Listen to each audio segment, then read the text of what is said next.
Hi, my name is Ryan Dickerson of Brody School of Medicine Class 2025, and this is our Exam 3 High Yield Anatomy Review for the Cadaveric, Thorax, and Abdomen. As always, here's our scrub's mission statement. We're just going to skip by this for now. And then our disclaimer, these are supplemental resources, and these are no way of placement of instruction by the faculty. We hope these aid you in your preparation for the course. All right, so let's get into some cadaveric identification. All right, so here we have a list of all of the testable structures that are going to be included on Exam 3, thorax and abdomen.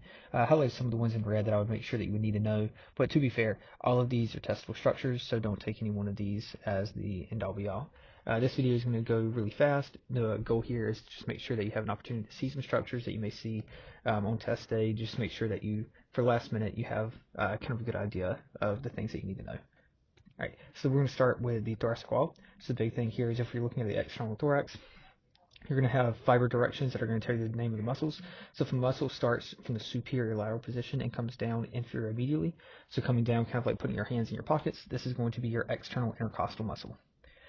Perpendicular to that, coming from superior medial and going inferior laterally, these are going to be your internal intercostals. So you have external intercostals coming this way, internal intercostals going this way. And then deep to this, the deepest layer, you're going to have muscles here that you can see they have the same fiber direction as the internal intercostals, and these are going to be called the innermost intercostals. Now, an innermost intercostal that spans more than one rib, so if it goes from over top of two ribs, this is going to be called the subcostal muscle. And the subcostal muscles are innervated by T12, which is the subcostal nerve.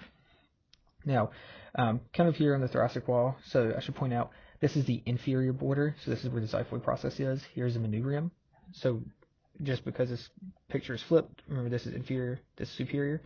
The vessel that runs on either side of the sternum is going to be called the internal thoracic artery. So the internal thoracic artery coming down, that is a branch off of your subclavian. The internal thoracic artery comes down through the chest wall, and then as it gets to the end, it's going to bifurcate into two different vessels. And you can't really see that in this image here, but the vessel that continues straight down, that is going to be your superior epigastric artery. So again, the internal thoracic comes down, it's going to bifurcate. The branch that comes down inferiorly is the superior epigastric, going above the belly button. And then the musculophrenic is your other branch, and that's going to come off laterally. Musculophrenic, so it's telling you it's going in the region of the diaphragm. All right, so now looking inside of the thoracic wall, some things I want to show you here. So you can see that beside the vertebrae, so here are our bones, the vertebral bodies, you're going to have the sympathetic trunk. So sympathetic trunk with a different ganglia. So here's a ganglia, there's a trunk, ganglia, and it goes at each vertebral level. It is, if you remember back to exam 1, you do have a gray and white rami communicans that is connecting to the sympathetic chain that you will need to know. But the big thing here is we need to recognize that along each rib space, intercostal space, underneath each rib, you're going to have the intercostal vein, artery, and nerve. And it's really important that we understand the orientation. So the structure that is on top, underneath each rib, is going to be the vein. Then we have the artery, then the nerve. So this is where you get the VAN mnemonic, V-A-N, vein, artery, and nerve. Okay, and that's underneath each rib. So the actual structure on the rib that these structures are running up against is called the intercostal groove. Okay, so make sure we know the intercostal groove as well. All right, now one thing I want to point out here, this vessel over here on the right, that's coming down, so here's our esophagus, this vessel here, that's the vein, it's giving off those posterior intercostal veins. This is going to be your azygos vein. Remember on the right side of the chest, it's draining the majority of the right thoracic wall. On the left side, you have the accessory hemiazygos and the hemiazygos that are coming back in to drain this. We'll see that in another image in a moment. But as it's coming up, it's going to wrap over top of your right main bronchus. You can actually see that in this image here. So here goes the azygos vein, wrapping over top of the right main bronchus, which is here, draining into the superior vena cava. So right here is the arch of the azygos vein. Okay, and then over here in red, what these arrows are, you can see that coming off of the sympathetic trunk, you have these nerves that are coming down. These are your greater splanchnic nerves, and they're going to come together and form one nerve. So remember, the greater splanchnic nerve is getting contributions from T5 through T9, and here it goes running down, and it's going to be going through the aortic hiatus. Okay, so here we can see some of the posterior vasculature. So here again is our azygos vein. And off of our azygos vein, coming over to the left side, you have the accessory hemiazygos above. So accessory, the A tells you that it's above. Accessory hemiazygos is draining the middle third of the left chest wall. And then over here on the inferior side, you have the hemiazygos vein. So the hemiazygos vein draining the inferior third, coming back into the azygos, where it'll all drain up into the superior vena cava. Right. other structures, and then over here, sometimes in the image on the left shows the more textbook way this is done, where the accessory hemiazygos comes off from a separate component altogether from the hemiazygos. But over here on the right, you can see that there's a common branch, and then you have the accessory hemiazygos above and the hemiazygos below. Other things I want to point out is the thoracic duct. So the thoracic duct is located right here. Usually on the cadavers, you'll find the thoracic duct. You have to remove the esophagus or pull it to the side because the thoracic duct sits underneath it, and you'll have it pretty much situated between the azygos vein, thoracic duct, and aorta on the other side. That's the typical location that you'll see it. All right, I do want to point out the vagus nerve and the recurrent branch of the vagus nerve. It's really important that you know this on the left side of the cadavers. So right here is our vagus nerve coming down from the neck. So it's coming down, and it's eventually going to go down into our esophagus, or go out with our esophagus through the esophageal hiatus. But you can see right here, as it's coming down, it's making a loop around the arch of the aorta. So as it's making this loop, it's coming back up. And this is going to be the recurrent branch of the vagus nerve here. And the structure that is passing right underneath is connecting our pulmonary trunk and the arch of our aorta. This is going to be the ligamentum arteriosum. It's important to know there. And again, our sympathetic trunk is running down on either side of our thoracic wall, so you have it on the right side and the left side. And once again, we can see our splanchnic nerves coming off to go into the esophagus. Okay, so those are all important structures to know there. Okay, so looking at our heart really quick, big things for orientation wise, I always look for the great vessels. That'll tell me if I see the aorta or the pulmonary trunk, that's the superior side of the heart. If I don't see them, they're the inferior side. So as we're going through, we're going to look at the right side first, so right coronary artery. So the right coronary artery is going to run between the right atrium and the right ventricle. So here goes our right coronary artery as we come down. As it's running down in between the two, it's going to give off a branch that we can't see here, but it's going up towards the atrium, and this is going to be our right atrial branch. Okay, so off of the right atrial branch, we're also going to get a SA nodal branch, because the SA node sits within the right atrium. Okay, that's just not dissect where we can see here. As we come down, we're going to see a branch that's coming down along the side of the right margin of the heart. This is going to be called our right marginal branch. The continuation as it comes around the back, this is the right coronary artery, continue around the back.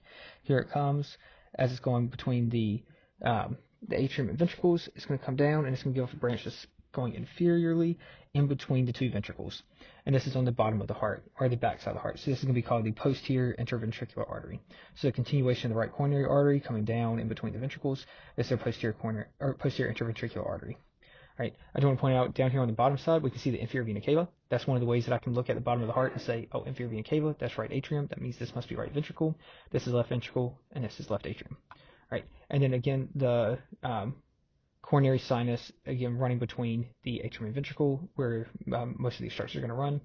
Also need to make sure that we know that this is the posterior interventricular artery. The vein that runs with the posterior interventricular artery is going to be our middle cardiac vein. Okay, so that was our right coronary artery. So we saw this artery here. Now we're going to look at our left coronary artery. So if we take the heart and rotate it around, so we're looking directly at our left coronary artery, we're going to see right here, looking at us is the pulmonary trunk. Kind of further away is going to be our aorta, because remember, this is kind of a front view. The aorta is coming off of the right side of the heart. The pulmonary trunk is coming off of the left side. And that's due to the spiraling that happens embryonically. But here we have our left coronary artery. Left coronary artery comes down. It's going to give off a branch anteriorly. That's going to go in between the ventricles. So here it comes down. We see it continue. This is our anterior interventricular artery, also known as your LAD. So there goes anterior interventricular. You're going to have a branch that's coming around the back, kind of going with the coronary sinus. This is going to be your circumflex branch, so circumflex coming around. And you also have the left marginal branch coming down along the left margin of the heart. Okay, so those are the structures you need to know there. All right, now looking at the internal structures of the heart, kind of a brief overview. Let's look at the right atrium, and then this is going to be the right ventricle. So in the right atrium, really important, you can see the stick here is going through the inferior vena cava opening and the opening of the superior vena cava. There's this groove here that's going to be separating the trabeculated part of the atrium from the smooth part of the atrium. This groove here is called the crista terminalis. And at the superior pole here, right around where I'm pointing now, this is where you're going to be finding the SA node. So if you're asked a question about what structure lies deep to the crista terminalis, which again is the ridge between the smooth part of the heart and the trabeculated part, this is going to be the SA node. Okay, other structures that we want to look at, the trabeculated part here, because we're in the atrium, these are going to be called pectinate muscles. If we're in the ventricle, would be called trabeculae carneae, but here they're going to be pectinate muscles. We can see the fossa ovalis right here. This is the remnant of the foramen ovale embryonically. We can also see down here near the base where the coronary sinus is draining into the atrium. So that's that little opening there. All right. And then over here in so this is the right ventricle. I know that I'm in the ventricle because I can see the valve here. This is our tricuspid valve. I know that because there's 1, 2, 3 leaflets. Right, and so the muscle here, the trabeculae part, is now going to be called trabeculae carnae because we're in the ventricles. So trabeculae carnae here. There are going to be 3 papillary muscles. So you have an anterior, septal, and posterior. The only way that I really appreciate identifying these in lab is if I can identify the anterior papillary muscle and the septomarginal trabeculae at the same time. Can't see it in this image, but the septomarginal trabeculae is a muscular structure that goes from the interventricular septum here, runs down towards the anterior papillary muscle. And so I use both of those structures to identify each other. I don't call it the anterior papillary muscle if I don't see the septomarginal trabeculae going to it, and I don't call it the septomarginal trabeculae if it's not going to the anterior papillary muscle. And then the septal papillary muscles come off the interventricular septum. So you should see chordae tendineae here that are going towards the interventricular septum. If we dissect it out a little bit more here, we would see that papillary muscle, and then back here in the back would be our posterior papillary muscle. Okay, so thinking about the lungs, a couple of things that we need to be able to do. The most important aspect of looking at the lungs is figuring out which is the right lung and which is the left lung. So in order to do that, there's a couple of things I do. The first thing is I find the posterior aspect of the lung. So here's the posterior aspect of this lung. Over here is the posterior aspect. Here's ventral or anterior aspects. You know where the medial aspects are because that's where the root of the lung is. So if you see the hilum, which is where these structures are passing into the lung, then you know that's the medial aspect. The inferior aspect, because it sits on the diaphragm, is nice and smooth, so it's usually pretty easy to identify along with the apex. And then I say, okay, if I know the posterior aspect, the bottom, top, front, and I know where the middle is, then I can say, hey, how can I take this lung and pop it in my chest so that way this is in the middle and this is posterior. And so that would tell me that this is the left lung and that this is the right lung. So I would recommend practicing this many times over as much as you can, but making sure you can identify left lung, right lung very quickly. Most important aspect for identifying the lungs is identifying which lung you are looking at before you do anything else, because there's certain structures that are only present on the left lung that aren't present on the right and vice versa. Okay, so one more time, the left lung here, right lung here.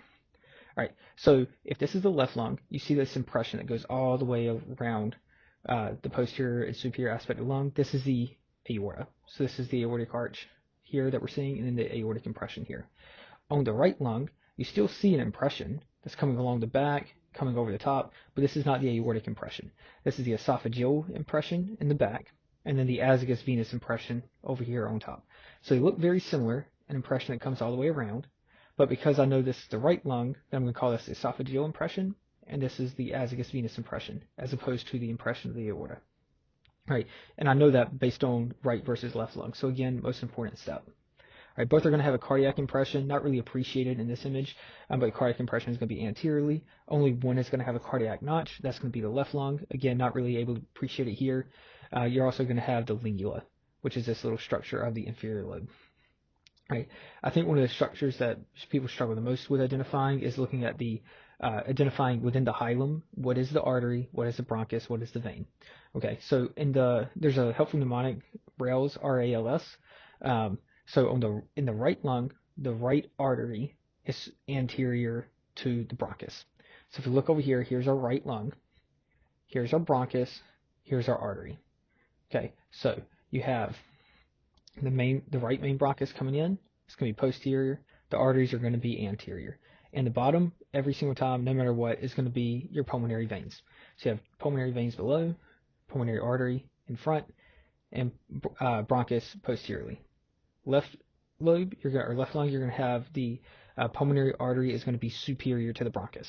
So you can actually see that really well here. Up here on top, this is the pulmonary artery, so it's superior. Structure right beneath it is the left main bronchus, so right underneath, and then inferiorly you have your pulmonary veins. All right, so one more time really quickly with lungs, got to be able to identify left versus right lung, and then you can use the mnemonic here for the hilum.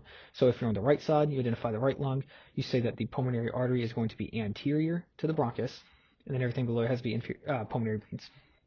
And you can do the same for the left. Okay, so looking at the posterior abdominal wall here, a couple big things we want to know. The first one is identifying some muscles. This muscle that comes down beside the aorta, this is going to be your psoas muscle. The muscle right beside it is your quadratus lumborum. And then you see that there's some fibrous structures that come across, kind of form an arc. These are going to be your arcuate ligaments. So your median arcuate ligament is formed by the crura of the diaphragm, which we can't see here, but it's forming the aortic hiatus, so up in here, so that's median. Then we come over top of our psoas, that's medial, so AL, medial arcuate ligaments, and then lateral arcuate ligament. Okay, so lateral arcuate ligament comes over top of the quadratus lumborum. All right, other structures that we can see here is coming underneath the 12th rib, we have our subcostal nerve. Then next we're going to have our iliohypogastric, followed by our ilioinguinal nerves. Okay, so both coming from L1. On top of the psoas major muscle coming down is going to be our genitofemoral nerve. It's going to split in half into a genital branch that's going to the scrotum in males and a femoral branch that's going to the femoral triangle. And as we continue down, you're going to have your lateral cutaneous femoral nerve, and then if you went down even a little bit more, you would have your main femoral nerve that's coming out into the thigh. So big thing with the posterior abdominal wall, identifying these these nerves, and identifying the spinal segments that are corresponding. So subcostal, T12, iliohypogastric, L1, ilioinguinal, L1, genitofemoral, L1 and L2, lateral cutaneous femoral, it's going to be L2 and 3, femoral, L2, 3, and 4, and then in between the psoas muscle and the iliac here, if you actually pull the psoas muscle to the side, you would see your obturator nerve, and obturator nerve is also L2 through 4. Okay, so going in here, we're taking the bowel out, so we're really looking at the abdominal aorta and the inferior vena cava. So big thing, veins first. Inferior vena cava is going to come up. Remember, it doesn't have any of the anterior branches that the abdominal aorta has. So it doesn't have a celiac branch. It doesn't have a superior mesenteric and an inferior mesenteric, because those are all part of your portal system, not part of your inferior vena cava. So inferior vena cava over here on the left has one common branch. That common branch comes right underneath the superior mesenteric artery. It's actually nicely shown here. So it comes off to the left, goes underneath the superior mesenteric artery, and then it's going to give off a suprarenal branch, renal branch, and a gonadal branch. And remember, if this is compressed here, this is where you get nutcracker syndrome. Okay, so that's really what I wanted to show you with these images. Okay, now zooming in a little bit, some of the aortic structures that we need to know. So right here at the inferior pole of the abdominal aorta, this is where your inferior mesenteric artery is coming off, and then it was cut, so you can't see the rest of it. But this is going to be supplying the descending colon, sigmoid colon, rectum region. You can see that just above that, so this is the region of L3. If I go up to the region of L2 on the abdominal aorta, this is going to be my gonadal artery. The gonadal artery is going to come down, and it's going to be joined by the gonadal vein. Depending on male or female, it'll either go to the ovaries or go to the testicles. All right. Okay. And then you see the kidneys here, and off the kidneys you have the ureter that's coming down. It's going to cross. Big thing here is don't get the ureter confused with the gonadal veins and artery. Okay, so always follow it back up and see what it's coming off of. Is it coming off of the kidney, or is it coming off of the abdominal vasculature? Okay, so one thing that's often confused are the different folds of the abdominal wall. So there's 3 folds you need to know: median, medial, and lateral. Median is going to go right in the middle, and what you really need to know is the developmental contribution. This is going to be your rachis or allantois. So if they tag the median umbilical fold, it could be your rachis or allantois. It goes right in the midline. Directly beside it is going to be your medial AL umbilical folds. And these are the obliterated umbilical arteries. Okay, obliterated umbilical arteries in development. What is confusing to most people is that the lateral umbilical folds are not close to the belly button. They actually come out this way. So this is going to be your lateral umbilical fold on either side. And the reason for that is because just underneath it, you're going to have your inferior epigastric artery. So a lot of the cadavers, you can actually see the vessel running underneath, and that's going to help you identify the lateral umbilical fold. If the vessel is running over here, and they tag a structure here, do not say that this structure is a lateral umbilical fold, because the lateral umbilical fold overlies the inferior epigastric vessels. So if you can see the vessels, that has to be lateral umbilical fold. Okay, so a lot of times people get mixed up because you have a median, medial, and then lateral is way out here lateral. Okay, they're not all 1, 2, and 3. Okay, so know those and know the different derivatives that can be contributing. Okay, so now we're looking at the anterior lateral abdominal wall. I think here, fiber directions are going to tell you a lot. Just like in the thorax, in the abdomen, you're going to have 3 layers. You're going to have an external oblique, internal oblique, transverse abdominis. So the most superficial layer, starting from Superior lateral coming inferior immediately, so running down like this. Hands in the pocket. This is your external oblique. Deep to that, coming from here and running up, this is where you're going to have your inferior oblique. So external oblique, inferior oblique. And just like in the thorax, the vessels here are going to run, the vessels and nerves primarily run between the internal oblique and the transverse abdominis, so between the two deepest layers.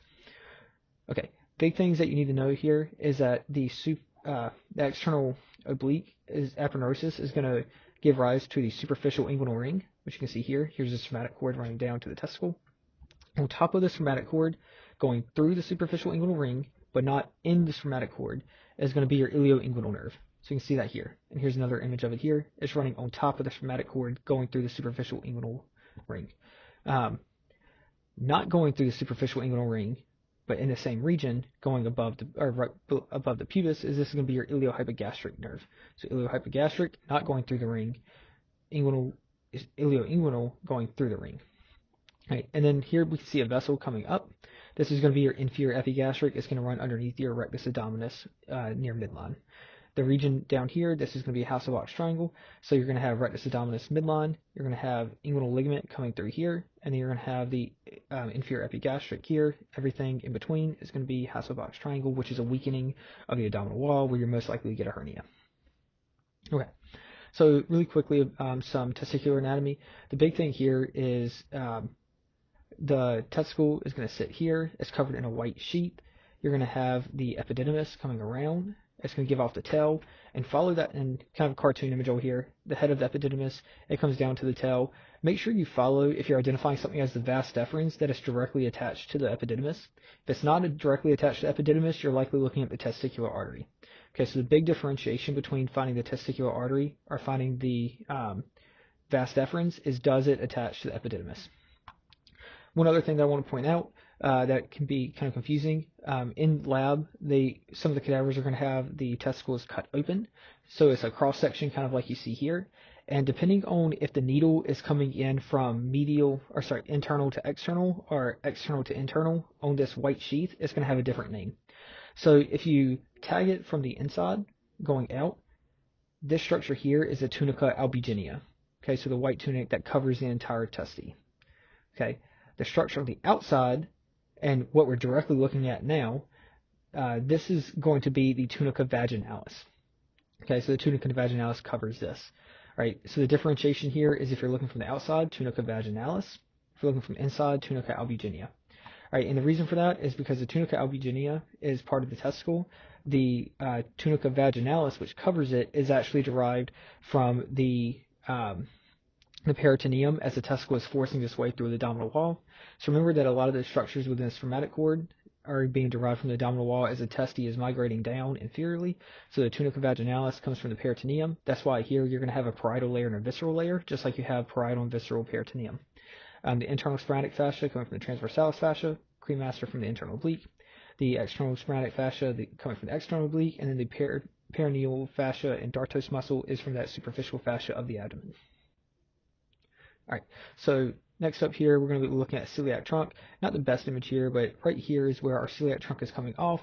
You can see a vessel coming here behind the stomach. It's going to go to the spleen, which is back here in the corner. So this is our splenic artery. Coming up around the lesser curvature of our stomach is our left gastric, so left gastric here. That means that the continuation here is going to be our common hepatic artery. Common hepatic artery comes around, and then as it dies inferiorly, this is our gastroduodenal. Proper hepatic goes up, so again, common hepatic branching in the gastroduodenal, proper hepatic. Usually at this point, probably right here, you would have a branch that comes down along the other side of the lesser curvature. That would be your right gastric. But then we're going to have, eventually the proper hepatic is going to bifurcate into a left hepatic and right hepatic. And then if we continue the right hepatic distally, eventually we're going to see it branch off and give a branch to the cystic artery, which is going to go to the gallbladder. All right. Other thing I want to point out is when you think about the biliary system sits to the right of the arteries, and it sits anteriorly to the portal vein, which is in the back. So here's portal vein that I'm highlighting now. I go to the right of it, there's my biliary tree. And so here's our cystic. And then if we continue up here, there's going to be a bifurcation that gives you right and left hepatic. Those are going to come together and form the common bile duct, which will drain into the duodenum. Okay, so that was our celiac. Let's go down one and look at our superior mesenteric artery. So superior mesenteric artery comes down inferiorly. It's going to give off branches to your ileum and jejunum. So jejunal branches are going to be first. Ileal branches are going to be last because you have your ileocecal junction, which is in the bottom corner. Big branches that you need to know is you have a middle colic artery.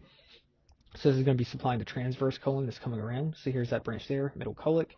Over here, you're going to have branches going to the right side of the colon, or the ascending colon. This is going to be your right colic artery. And then down here, you have a branch that's going to the ileocecal junction. That's your ileocolic vessel. All right, inferior pancreaticoduodenal we'll see in another image, but it's also one of these branches from the superior mesenteric artery. It's just not easily visualized here. Okay, so speaking of our inferior pancreaticoduodenal, so here's our superior mesenteric artery as it's coming down. Remember that the superior mesenteric artery compresses three things. Not only does it compress the renal vein as it's coming across, it also compresses the third portion of the duodenum, so the horizontal component, as well as the unsnip process of the pancreas. So three structures that go underneath the superior mesenteric artery. So the superior mesenteric artery is coming down. Right here you can see that inferior pancreaticoduodenal coming off and going in the region of the duodenum and the pancreas. So it's aptly named inferior pancreaticoduodenal because remember that superior component is coming from the gastroduodenal artery, which is coming down, and then it's branching. Okay, so the superior pancreaticoduodenal is a branch of the gastroduodenal artery. The other thing I want to point out is vasa recta and the arcades here. So these are arcades that are coming in and making an arc. And then you have vasa recta, which are straight vessels coming towards the bowel. So for jejunal arcades, which are closer to the origin of the superior mesenteric artery, jejunal arcades, there's going to be few arcades and very long vasa recta. As you get closer to the ileum, there are more arcades and the vasa recta gets shorter. I wouldn't really use that as the way that I would identify ileal versus jejunal arcades. I would say I'm a proximal, really close to where the superior mesenteric artery comes off, or I'm very distal, closer to the colon. And then I would say if I'm really close, then that has to be jejunal, and if I'm really far away, then that has to be ileal arcade. Okay, so here I do want to point this out because sometimes this is missed during dissections. So here's our stomach that's been cut, so pylorus is cut. And here is the duodenum. Duodenum's coming down, descending. Then you have the horizontal component.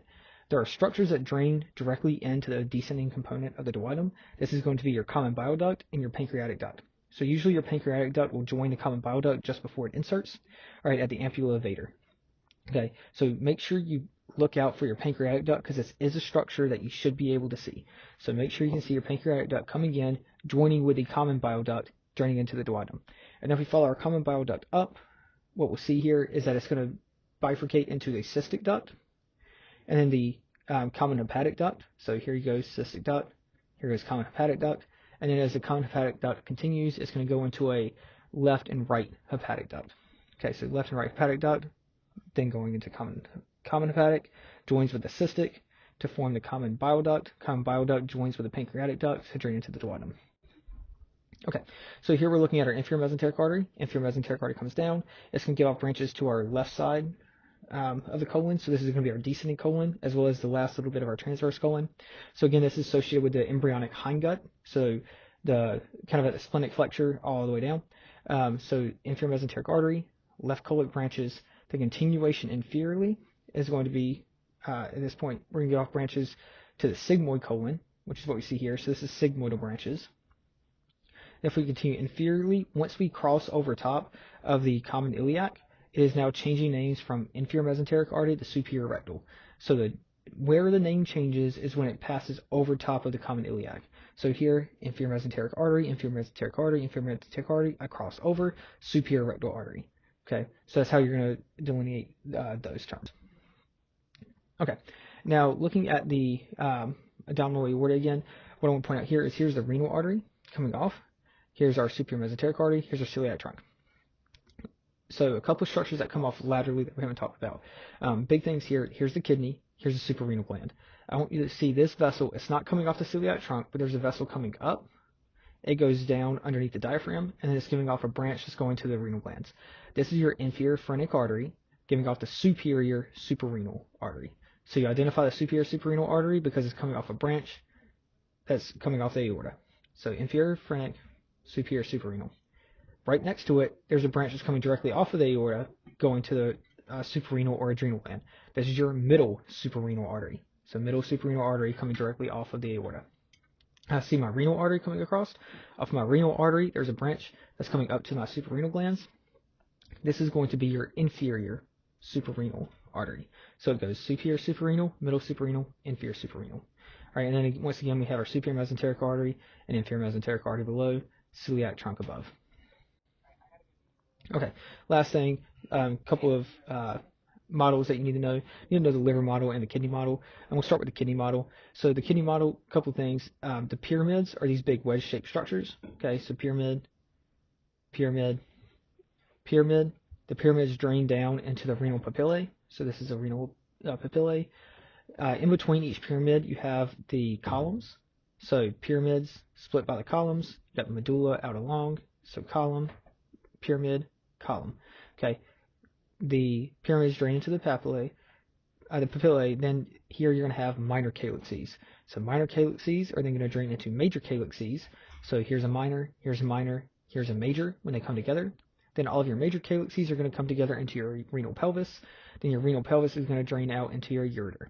So those are the structures you need to know in the kidney model. Again, suprarenal gland up here. For the liver model, I don't have all the structures you need to know here, but some of the ones that are often confused are the different lobes. So you're going to have a left lobe and right lobe of the liver. The left lobe and right lobe are separated by the falciform ligament that comes through the back. All right, so there's falciform ligament. So this is left lobe, this is right lobe. And then within the right lobe, you're going to have the quadrate lobe and quadrate lobe that you need to separate. So the quadrate lobe, with the Q, is located anteriorly between the gallbladder and the ligamentum teres. So that's going to be located here. And then in the back, caudally, so near the rear, is where you're going to have the caudate lobe. Okay, and that's going to be located in between the inferior vena cava and your ligamentum venosum over here. Right. And one thing that I think is cool to remember embryonically is remember that the round ligament, or the ligamentum teres hepatis, that used to be the umbilical vein, so bringing blood from mom to baby. That blood doesn't need to go into the liver, so we want to bypass it to get to the inferior vena cava. And that happens through the ductus venosus, which eventually in adults is going to scar down and become the ligamentum venosum, which is this structure here. So round ligament, or ligamentum teres hepatis, coming back, ligamentum venosum. You have the caudate lobe posteriorly, quadrate lobe anteriorly. With that, that's the end of